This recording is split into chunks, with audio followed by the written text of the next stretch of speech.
ஹீரோக்களையே overtake பண்ணி காமெடியில இதுவரைக்கும் பின்னி பெடல் எடுத்த நடிகைகள் யாரெல்லாம் தெரியுமா? லிஸ்ட்ல நம்ம ஃபர்ஸ்ட் பார்க்க போறது கோவை சரளா. தமிழ் சினிமாவுல பெண் காமெடியன் அப்படின்னு சொன்னாலே எல்லாருக்குமே ஞாபகத்துக்கு வரது கோவை சரளா தான். அவங்களோட டைலாக் டெலிவரியா இருக்கட்டும், வாய்ஸ் மாடுலேஷனா இருக்கட்டும், பாடி லாங்குவேஜா இருக்கட்டும், எல்லாமே தனித்துவமானது.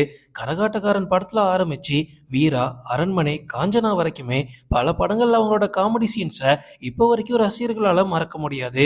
குறிப்பா ஒரு சீன்ல அவங்க பேச ஆரம்பிச்சாலே அடுத்த டைலாக் என்னவா இருக்கும் அப்படின்னு எதிர்பார்க்கவே முடியாது. அதுதான் அவங்களோட மிகப்பெரிய ஸ்ட்ரென்த். ஹீரோ கூட காமெடி பண்றது மட்டும் இல்லாம சில நேரங்கள்ல ஹீரோவையே ஓவர்டேக் பண்ணிடுவாங்க. இப்போ வரைக்கும் காஞ்சனா சீரிஸ் வெற்றிகரமா போயிருக்கு அப்படின்னா அதுக்கு முக்கிய காரணமே கோவை சரளா தான். லிஸ்ட்ல நம்ம அடுத்து பார்க்க போறது மனோரமா ஆச்சி. தமிழ் சினிமாவில் நகைச்சுவை வரலாறு அப்படின்னா மனோரமா அவர்களை தவிர்க்கவே முடியாது. 1000க்கும் மேற்பட்ட படங்களை நடிச்ச பெருமையும் இவங்களுக்கு இருக்கு. எம்ஜிஆர், சிவாஜி கணேசன், ரஜினிகாந்த், கமலஹாசன் அப்படின்னு பல தலைமுறை முன்னணி நடிகர்கள் கூட நடிச்சிருக்காங்க. அப்பெல்லாம் கவுண்டமணி மற்றும் செந்தில் பீக்ல இருந்தாங்க. ஆனா அவங்களையே ஓவர்டேக் பண்ணியிருக்காங்க மனோரமா அவர்கள்.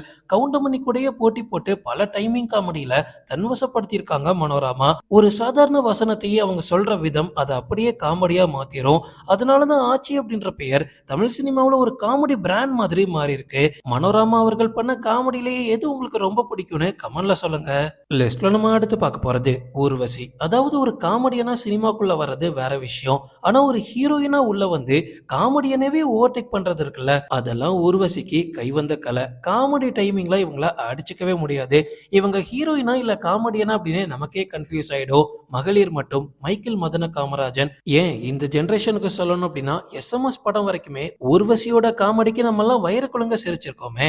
அதுவும் மகளிர் மட்டும் படத்துலலாம் பாருங்க, அவங்களோட காமெடி பெர்ஃபார்மன்ஸ் சும்மா பீக்ல இருக்கும். அதுவும் அவங்களோட ஃபேஷியல் எக்ஸ்பிரஷனை பார்த்தாலே நமக்கு சிரிப்பு வந்துடும். லிஸ்ட்ல நம்ம அடுத்து பார்க்க போறது வித்யுலேகா ராமன். இவங்க ஒரு கட்டத்துல ரொம்ப ரொம்ப பீக்ல இருந்தாங்க. பட் இப்ப பெருசா இவங்கள பார்க்க முடியல.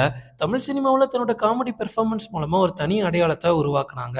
இவங்களுக்கு அடுத்தடுத்த படங்கள்ல வாய்ப்பு கொடுத்தா நல்லா இருக்கும். நீதானே என் பொன் வசந்தம், தீயா வேலை செய்யணும் குமார், இந்த மாதிரி படங்கள்ல இவங்களோட காமெடி சீன்ஸ்லாம் ரொம்ப ரொம்ப சூப்பரா இருக்கும். அதுவும் இந்த 2 படத்துல சந்தானத்து கூட வேற சேர்ந்துருவாங்களா. 2 பேரும் பண்ணக்கூடிய அட்ராசிட்டில நம்ம வயிறு குலுங்க சிரிக்கலாம். குறிப்பா டைலாக் டெலிவரி மற்றும் ரியாக்ஷன் காமெடி ரொம்ப ரொம்ப அற்புதமா பண்ணுவாங்க.